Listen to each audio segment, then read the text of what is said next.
ఎందరో మహానటులు అనిపించుకున్న వాళ్ళు కాలగర్భంలో కలిసిపోయారు. వారి జీవితాలు మాత్రమే మనకు పరిచయమయ్యాయి, కానీ వారి వారి అనుభవాలు మాత్రం దూరమయ్యాయి.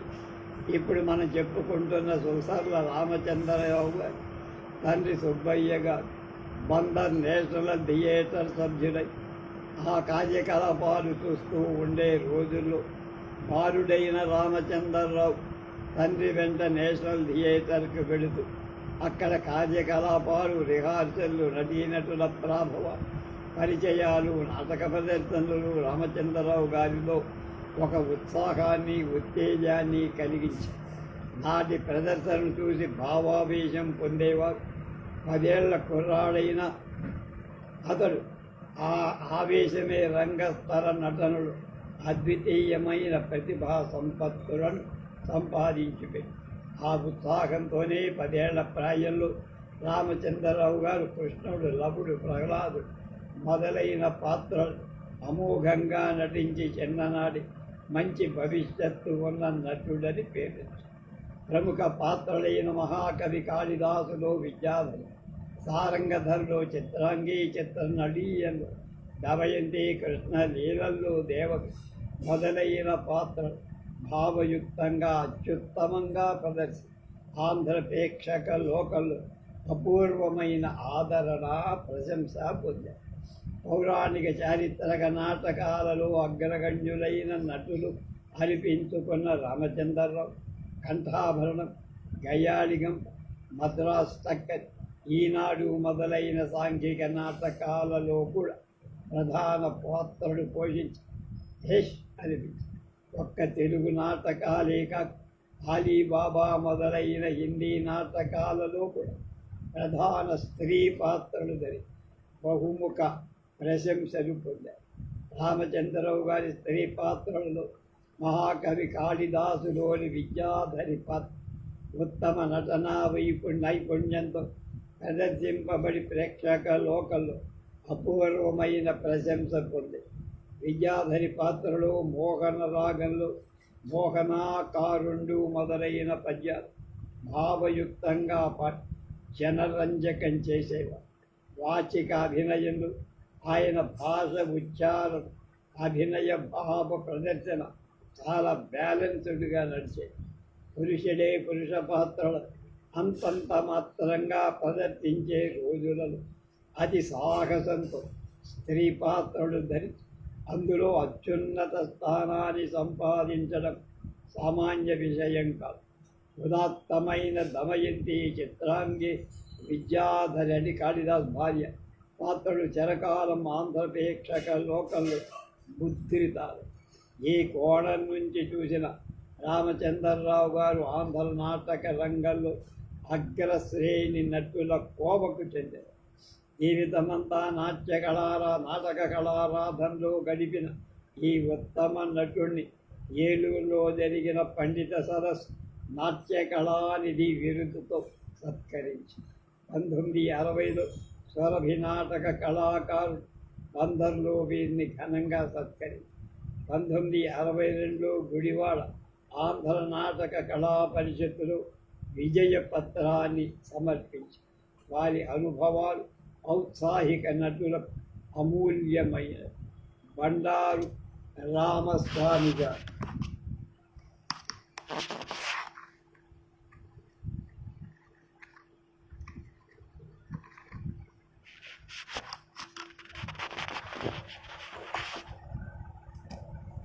పంతొమ్మిది 1893 గుంటూరులో జన్మించిన బండారు రామస్వామి తన జీవిత సర్వస్వాన్ని నాట్య కళకే అంకితం.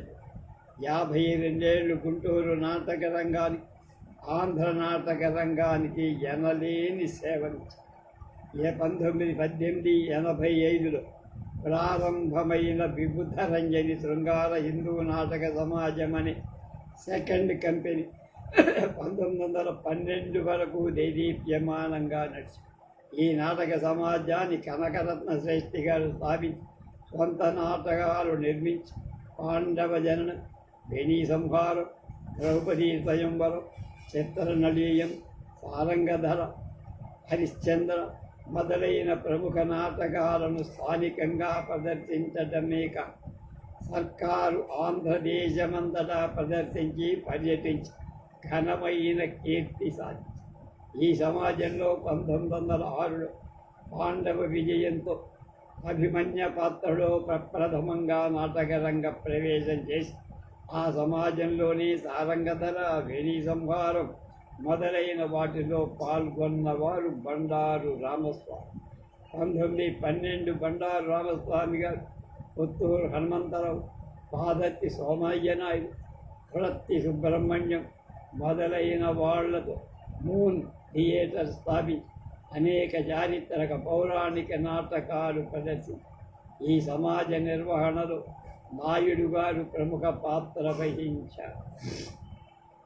ఈ సమాజ నిర్వహణలో ఇంతగా ప్రముఖ నాయక పాత్రను ఎన్నికై కయోపాఖ్యానం, బిల్హనీయం, ప్రసన్న యాదవం, హరిశ్చంద్ర మొదలైన పౌరాణిక నాటకాలలో గయ, హరిశ్చంద్ర, కృష్ణ, బిల్హణ మొదలైన పౌరాణిక పాత్రలు, బొబ్బిలి యుద్ధం, రసపుత్ర కథనం, ప్రచండ చాణక్యం, రాణీ సంయుక్త మొదలైన చారిత్రక నాటకాలను పృథ్వీరాజ్, చాణక్య, రంగారాయ, రాజసింహ, భీమ్సింగ్ మొదలైన పాత్రలు అద్వితీయంగా నటించి గుంటూరు నాటక రంగంలో గొప్ప పేరు తెచ్చుకున్న నటుడుగా రామస్వామి నాయుడు గారు వంతుడు. నాయుడు గారు నాయకత్వం వహించిన మూన్ థియేటర్ 1916లో రాజమండ్రిలో జరిగిన బొబ్బిలి యుద్ధం నాటకం పోటీల్లో కాంపిటీషన్లో, గుంటూరులో 1916లో జరిగిన ప్రసన్న యాదవం నాటక కాంపిటీషన్లో ఉత్తమ ప్రదర్శనానికి ట్రూప్ కప్పును గెలుచుకోవటంతో నాయుడు గారు నటనలో మెప్పుతారు. 1917 పెదవాళ్ళు ప్రదర్శించిన పాదుషా పరాభవంలో రాజసింహ పాత్ర పోషణకు ఆయనకు స్వర్ణ పథకం లభించింది. రామస్వామి నాయుడు గారు ఒక గుంటూరు నాటక రంగంలోనే కాక పెదవాడ, మహిళవరం, బాలభారతి నాటక సమాజంలో, బందర్ రాయల్ థియేటర్లు, ఏలూరు సీతారామాంజనేయ నాటక సమాజంలో, ఏలూరు నాగేశ్వర నాట్య మండలిలో, చీరాల బాపట్ల మొదలైన ఇతర నాటక సమాజాల్లో బహుముఖ పాత్రలను ధరించి ప్రజల చేత, పత్రికల చేత ఉత్తమ నటుడుగా కీర్తింపబడి చారిత్రక నాటకాల్లో వీర రసాయన ప్రధానమైన పాత్రలు పోషించడంలో రామస్వామి నాయుడు గారు అందవేదన చెయ్యని గుంటూరులో వీరి పాత్ర అభినయాన్ని చూసిన అజ్జాడ ఆదిభట్ల నారాయణ దాస్ వర్ణిస్తూ వాచిక విధానంలో స్వచ్ఛమైన వాక్శుద్ధి కలవాలని పాత్ర ఔచిత్యాన్ని ప్రతిబింబించే భావాభినయాన్ని ప్రకటించడంలో ప్రతిభాశాలి అని మెచ్చుకున్నారు. నాయుడు గారు ప్రసిద్ధ నటులే కాక రచయిత కూడా. రగ్భక్త రామదాస్, బందికాన, కృష్ణుడి స్వామి భక్తి, దమయంతి, ద్వితీయ స్వయంవర వార్త, పిన్న బాహుడి పరితాపం మొదలైన ఏకపాత్రాభినయ రచన సమర్థవంతంగా నిర్వహించారు. నాయుడు గారు గుంటూరు నాటక రంగానికి అపారమైన సేవ చేశారు. ఆయన గుంటూరు నటీనటులకు అనేకమైన నిర్మాణాత్మకమైన సూచనలు చేసి తీర్చిదిద్దుతూ ఆయన నటమిత్రం అనే గ్రంథాన్ని రాశారు. ఆంధ్రదేశంలో అనేక నాటక కళా పరిషత్తు జరిపిన నాటక పోటీలలో న్యాయ నిర్ణేతగా ఉన్నారు. గుంటూరు ఆంధ్ర విజ్ఞాన లలిత కళా పరిషత్ ఉపాధ్యక్షుడుగా, ఆంధ్ర సంపత్తుకు అభ్యులుగా వ్యవహరించి హరిప్రసాదరావు గారి 28వ వర్ధంతి సందర్భంగా ఆంధ్ర విజ్ఞాన లలిత కళా పరిషత్ వాళ్ళు మహానటుడు రామస్వామి నాయుడు గారిని ఘనంగా సన్మానించి వారి పట్ల భక్తి ప్రపత్తులను వెల్లడించుకున్నారు. రామస్వామి గారు 1965 ఏప్రిల్ 17, 72వ ఏట సాయిబాబా తెప్పోత్సవాల విజయవాడ అకస్మాత్తుగా సంభవించిన కృష్ణానది పడవ ప్రమాదంలో మునిగి చనిపోయి నాటక కళకే తన జీవితాన్ని అంకితం చేసుకున్న రామస్వామి నాయుడు గారు ధన్యుడు. వెంపటి వెంకటేశ్వర్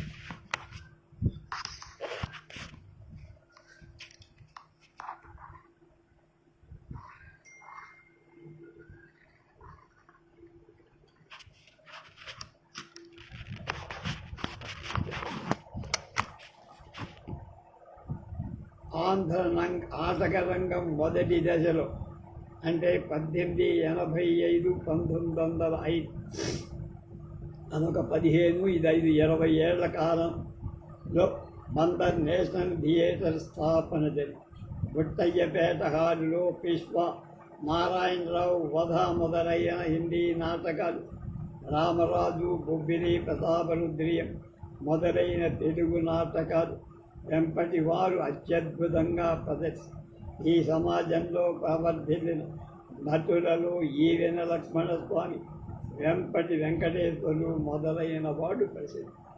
అందరూ వాస్తవ్యులైన వెంపటి వెంకటేశ్వరులు గారు ఈవెన లక్ష్మణస్వామి గారి శిష్యులై గుట్టయ్యపేట నాటక కంపెనీలో ఎన్నో పాత్రలు ధరించి నిరంతర సాధనతో చెప్పుకోదగిన నటులుగా పైకొచ్చి వెంకటేశ్వరులు గారు పెద్ద విద్యావంతులు కాకపోయిన జీవనోపాధికి లోటు లేని లీడర్ గుమస్తా ఉద్యోగం చేసుకుంటూ నేషనల్ థియేటర్లో ప్రవేశించి నిత్య సాధన ద్వారా తన నాటక కళా తృష్ణ తీర్చుకుని ముఖ్యంగా లక్ష్మణస్వామి గారి శిష్యులు అవ్వటం వల్ల కొద్ది కాలంలో సుశిక్షితులైన నటులుగా తయారయ్యారు. వెంకటేశ్వరులు గారి అంగసౌష్ఠవం వేషధారణకి బాగా ఉంది. టీవి గల రాజపాత్రలకు తగిన విగ్రహం, ముఖం అంత అందమైంది కాకపోయినా వేషధారణలో పాత్రను చక్కగా తీర్చిదిద్దుకున్నారు. పాత్రల పట్ల ఆయన భక్తి శ్రద్ధలు గొప్ప. ప్రయత్నపూర్వకమైన కృషితో విశేషమైన కావ్యార్థ జ్ఞానాన్ని సంపాదించుతారు. కృషితో నాస్తి దుర్భిక్షం అన్న సామెత వీరి పట్ల బాగా నిజమై వెంకటేశ్వర్లు గారు విశేష కృషితో నాటక సంప్రదాయాలు తెలుసుకోవటానికి అన్వేషణ జరిగింది. ఆనాడు నటుడంటే అంతో ఇంతో పాడితే తప్ప అసలు నాటక సమాజం గుర్తించేది కాదు, ప్రవేశంలో. ఆ విషయంలో వెంకటేశ్వర్ల గారికి ఏ లోపం లేదు. మనోహరమైన రాగాలాపన చేయలేకపోయినా రంగస్థానానికి అనువై పాత్రోచితమై పద్యాల భావరాగయుక్తంగా పాడగల సంగీత శాస్త్రజ్ఞానం ఉన్నవాడు. కేవలం పాట మీదే ఆధారపడ పాటలకు తోడు అభినయ కౌశలాన్ని కూడా పెంచు అందని పండ్లకు ఆశింపగా ఉన్న సుగుణాలను లోపాలను ఎరిగిన వారు కనుక రెంటిని సమన్వయం చేసుకొని తన శక్తి సామర్థ్యాలు పూర్తిగా ఎరిగి వివేకంతో బహుముఖ పాత్రలు గుంభనగా నటించి నటులుగా పేరు తెచ్చుతారు. ఆయన వివిధ పాత్రలు ధరించిన పేరు తెచ్చిన పాత్ర నల పాత్ర. చిత్రనళీయన్ నాటకం పోటీల్లో నరుడి పాత్రకు గోల్డ్ మెడల్ పొందారు. ఈవెన లక్ష్మణస్వామి గారి తర్వాత విశ్వనారాయణరావు వధ నాటకంలో సుమేర్ సింగ్ పాత్ర ధరించి లక్ష్మణస్వామి వారి పోకడలు ఆకలింపు చూస్తూ గంభీరంగా నటించి తమ గౌరవాన్ని కాపాడుకుంటూ లక్ష్మణస్వామి గారి గౌరవాన్ని కూడా కాపాడారు. ప్రతాపరుద్రీయన్ నాటకంలో విద్యానాథుడి పాత్రను నైపుణ్యంతో అభినయించి రసజ్ఞులైన బందరు ప్రేక్షకుల ఆదర అభిమానాలు సంపాదించు. మంగిపూడి రామలింగ శాస్త్రి కృష్ణవేషం.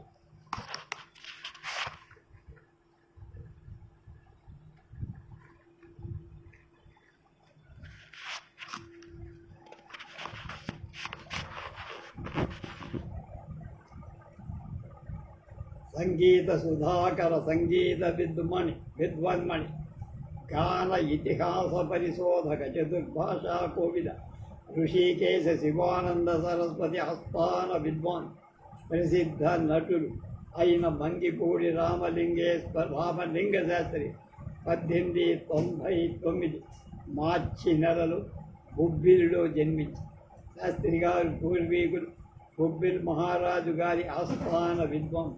శాస్త్రి గారి చిన్నతనం నుండి సంగీత నాటక కళల్లో అపారమైన అభిమానం ఉండటం వల్ల స్కూల్ నాటకాలు స్త్రీ పాత్రలను అభినయించి చిన్ననాడి ఔరా అనిపించి ప్రప్రథమంగా రంగస్థలం మీద రసపుత్ర విజయంలో నాయక పాత్ర అయిన విమల పాత్రను కేతవరపు వెంకట శాస్త్రి గారి పర్యవేక్షణలో ధరించి ప్రేక్షకుల అభిమానం పొంది 1926 బాలగంధర్వ నాట్య మండలి హైదరాబాద్ నగరానికి వచ్చి మకాన్ చేసినప్పుడు 4 నెలలు బాలగంధర్వుడికి ప్రేమ పాత్రుడై హిందుస్థానీ సంగీతం మెలకువలని అభ్యసించి నాటకాలలో అద్భుత సంగీత విద్యను ప్రదర్శించి ఆ అనుభవంతో ఏలూరు పండిట్రావు గారు అంటే మా పెద్దక్కయ్య లోపముద్ర గారి మామగారు, స్వయాన మామగారు, అంటే మా బావగారు కృపానిధి గారి తండ్రి గారు. ఈయన అన్నగారు పెద్ద వాడి ఇంటి పేరు గాడేపల్లి సూర్యనారాయణ పుట్టి పేరు. ఈయన చిన్న సూర్యనారాయణ అంటారు. ఈయన తండ్రి అన్న పెద్ద సూర్యనారాయణ గారు రేడియోలో బావగారి కబుర్లు చెప్పేవారు మద్రాసు. ఆ పండిట్రావు గారి హిందీ నాటక సమాజంలో ప్రముఖ హిందీ పాత్రలైన షర్జాల్, ఔరంగజేబు పాత్రలు ధరించి మా బావగారు కూడా హిందీ నాటకాలు ఆడినవారు. ప్రొఫెసర్ నారాయణరావు గారు వ్యాస ప్రభృతుల సాంగత్యం వల్ల హిందుస్థానీ శాస్త్రీయ సంగీతాన్ని నేర్చి 1930 నుంచి 34 రాజమండ్రి గాలి పెంచల నరసింహారావు అంటే సంగీత దర్శకుడు చలనచిత్రానికి పాత కాదు కొత్త సీతారామ సినిమాలో ఎన్టీఆర్ సినిమా ఆ పట్టాభిషేకంలో దాంట్లో సీతారామ జనం ఆ సినిమాలో మ్యూజిక్ ఇచ్చింది ఈయనే. కనుక గాలి పెంచల నరసింహారావు గారి ఆధ్వర్యంలో పిఎస్ఆర్తో కలిసి రామదాసులు కబీర్ పాత్రలని హిందుస్థానీ సంగీతంతో ప్రేక్షకులను ఉర్రూతలూగి ప్రజా మన్ననలు 1992 బళ్ళారి రాఘవ స్థాపించారు సీతారామ కళ్యాణం. ఆంధ్ర ఆర్ట్ థియేటర్లో కబీర్ నారద పాత్రలకు అద్భుతంగా నటి బళ్ళారి రాఘవ ప్రశంసతో రాజమండ్రి కుట్టివెంటి నాగేశ్వరరావు గారి కాలేజీ గర్ల్ నాటకంలో నాయకి పాత్ర ధరించి అఖిలాంధ్ర దేశమంతా పర్యటించి మద్రాసులో బంగారు పథకం పొంది పద్మశ్రీ వెంజపూరి లక్ష్మీ నరసింహారావు గారి అనార్కలిలో డివి నరసింహారావు అనార్కలి గుడివాడలో ఆయన స్కూళ్ళ ఇన్స్పెక్టర్ పాత్ర ధరించగా శాస్త్రి గారు సలీం పాత్ర ధరించి శాస్త్రి గారి అభిమాన పాత్రలు కబీర్, రాధా, ప్రభాకర్, సలీం, జహంగీర్ మొదలై 1992లో మద్రాసు ఓడియన్ రికార్డ్స్ కంపెనీలో అనేక పాటలు పద్యాలను రికార్డిచ్చారు. ఆనాడు రికార్డులన్నీ కొద్ది కాలంలోనే అమ్ముడైపోయాయి. అంటే అంత క్రేజ్ అన్నమాట. 1934 నుంచి 54 వరకు 27 మద్రాస్, హైదరాబాద్, విజయవాడ, బొంబాయి, మైసూర్, తిరువాన్పూర్ ఆకాశవాణి కేంద్రాలను హిందుస్థానీ సంగీతాన్ని అద్భుతంగా పాడి అఖిల భారతంలోని అనేక సన్మానాలు, సువర్ణ పథకాలు, అత్యుత్తమ బిరుదులు.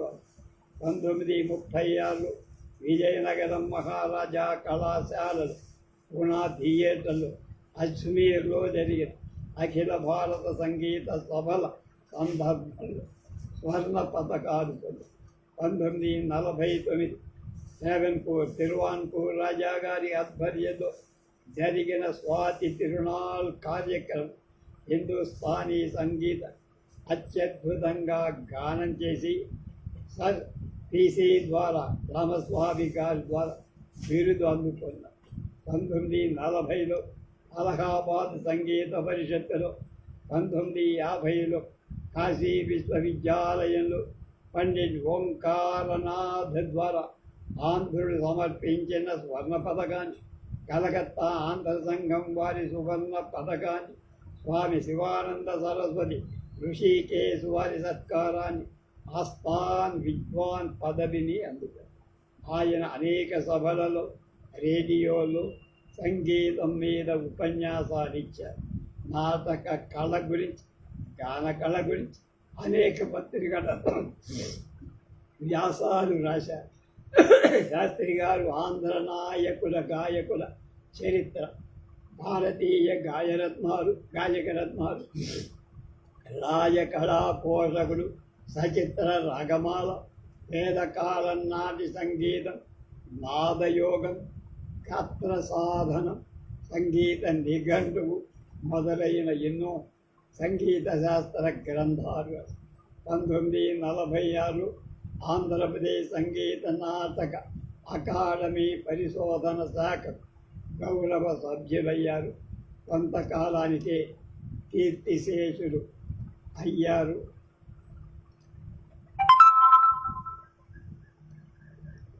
మంగిపూడి రామలింగేశ్వర శాస్త్రిగా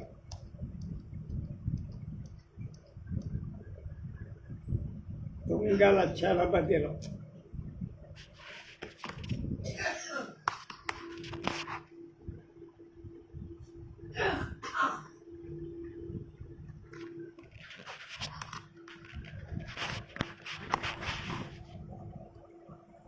తెలుగు చలనచిత్ర రంగం సినిమా మొదట రూపురేఖలు దిద్దుకుంటున్న ప్రారంభ రోజులకు భారతదేశంలో ఉన్న రంగస్థల నటులందరూ కలకత్తా నగరంలో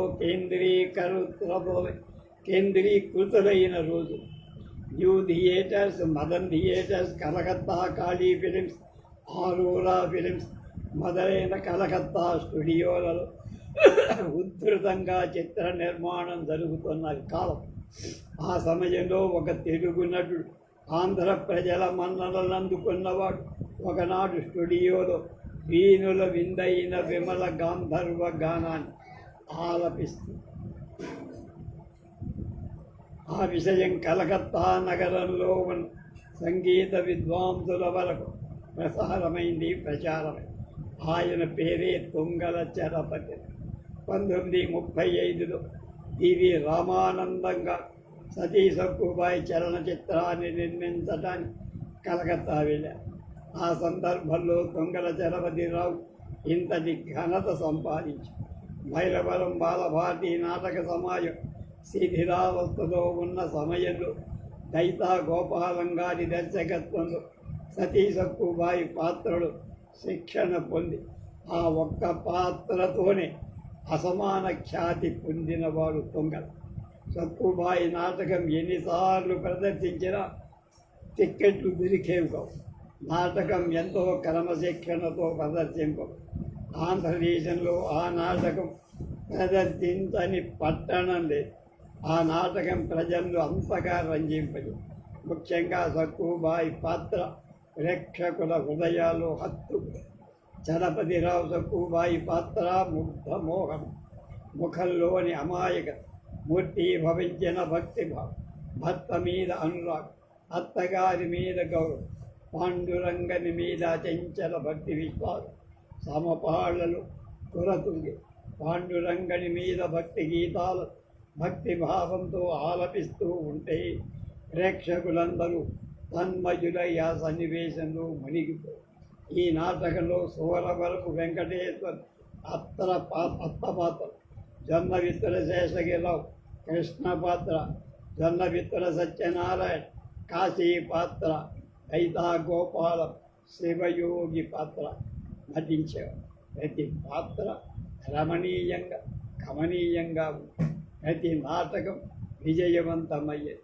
డబ్బు పుష్కలంగా వచ్చి కలకత్తా నుండి ఆయన తిరిగి వచ్చిన తరువాత అద్దంకి సూరిబాబు, కోటిరత్నం, స్వరవరం, యాలం గంగయ్య, సబ్జారాధ, బుక్కా సుబ్బారావు గారితో కలిపి కొంతకాలం నాటకాలు. 1936లో పి. పుల్లయ్య గారు మోహిని, భస్మాసుర సినిమా తీస్తూ చలపతిరావు గారి నారద పాత్రకు ఆహ్వాని ఒక పక్క చిత్రంలో నటిస్తూ మరో పక్క సక్కుబాయి నాటకాన్ని ఏవి సుబ్బారావు, రేలంగి, శివరావు, కోటిరత్నం గారులతో కలిసి ప్రదర్శించేవారు. ఆ విధంగా ఆయన వరవిక్రయం, పాండురంగ విఠల్ చిత్రాల్లో పనిచేసి 41 వరకు సక్కుబాయి తదితర నాటకాల్లో పాల్గొనేవారు. ఆయన ట్రూపు నడిపినంతకాలం సమష్టి కృషితో నాటకాన్ని ప్రదర్శించేవాడు. నటులందరి పట్ల ఉదారంగా ఉండేవాడు. వివాహాలకు, ధర్మకార్యాలకు ఉచిత ప్రదర్శనలు ఇచ్చేవారు. ఎప్పుడూ 10 మంది చుట్టూ లేని భోజనం చేసేవారు. అతిథి అభ్యాగతుల్ని, పేదల్ని చాలా ఉదారంగా ఆదరించారు. సత్యం, ధర్మం, న్యాయం మీద ఎక్కువ నమ్మకం ఉన్నవారు. పసిబిడ్డ మనస్తత్వం. ఆయన అనేక సన్మానాలు, బహుమానాలు అందుకున్నారు. అనేక గ్రామఫోన్ రికార్డులు ఇచ్చారు. ఎటువంటి నటుడైతే ఏం ప్రయోజనం? 35 ఏళ్ళు నిండకముందే గుంటూరు మంగళగిరిలో సక్కుబాయి పాత్ర ధరిస్తూ భక్తి తన్మయంతో పాండురంగనిలో ఐక్యమైపోయే సన్నివేశంలో కూడా ఆయన ఐక్యమైపోయి రంగస్థలం మీదే ప్రేక్షకుల సమక్షంలోనే నాటకరంగం నుండి శాశ్వతంగా వెళ్ళిపోయారు. రేపు బాకుల పండా వెంకట్రావు గారి గురించి తెలుసు.